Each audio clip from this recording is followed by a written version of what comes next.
Hey everybody, Ellie here playing Kingdom Hearts Union Cross. Our last HSC just ended in JP, and I now have my 3 copies of the Donald and Goofy KH 0.2 version.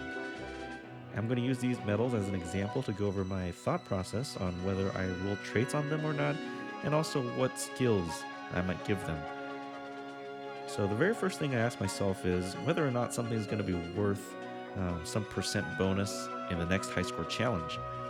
If it's a banner premium, I would definitely hold on to it or hold on to separate copies for a while because in JP, each banner premium is worth 21% for any current or upcoming high score challenge.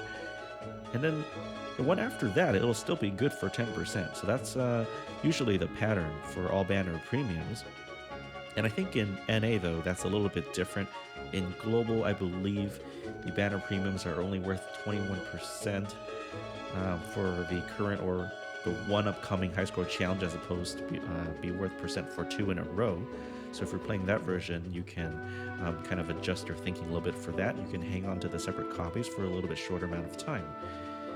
The next thing is, if something might be worth percent in the next high score challenge, I look at whether or not it's good MVP material. So if a medal deals a lot of hits and it might be better used for its buffs and debuffs, I would generally keep the separate copies, but just leave them at level 1.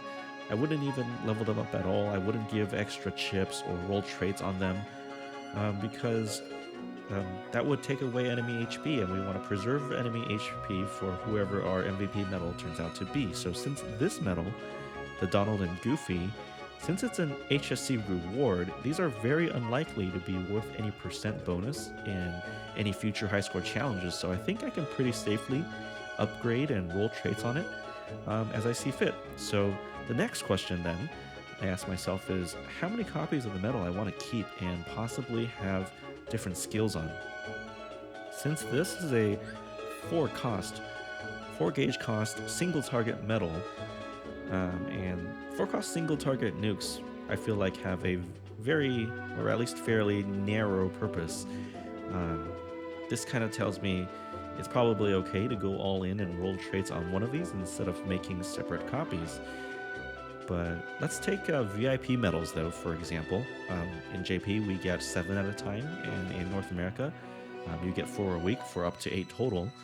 If I start rolling traits on those and I get some good traits early on, then I might consider having more than one gilted copy by the end of things.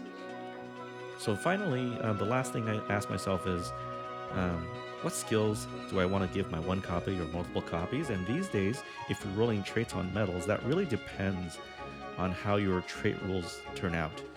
For example, on this medal, if I roll the extra attack or the double cast, it'll be more important for this medal to get a hybrid cost reduction and extra damage skill like SP2 AB3 Max or SP2 ABL 100.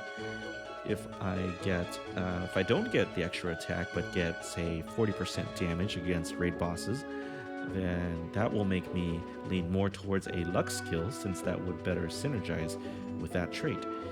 And if I get neither of those, I just get a regular, maybe extra strength or extra defense or, God forbid, status resist.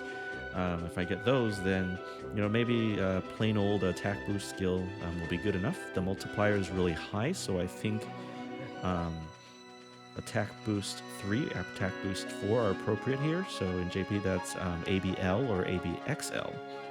So anyway, let's give this a roll and see what we get. We'll use our new filter to kind of narrow this down very quickly. Our 2 copies. First roll, here we go.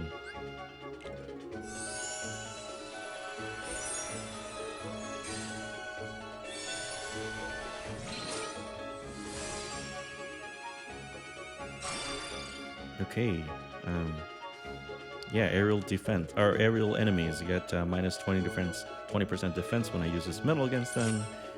That's an offensive trait. And let's roll one more time.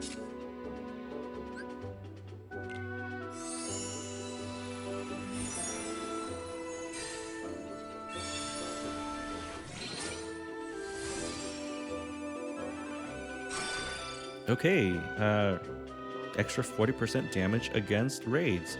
So like I was saying earlier, since I have this skill and I don't have the extra attack, then that makes this medal a um, really good candidate for a luck skill. If we're talking a 13x multiplier at max guild, and 13x, if we have an extra 40% on top of that, we multiply that by 1.4. I believe the math kind of works out to about 18.2x multiplier when used against the raid boss. I mean, that's really strong. I think that's really strong even when used against bosses of the wrong color.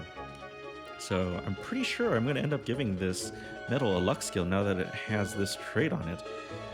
But I'll probably wait since we're not in a guild campaign right now.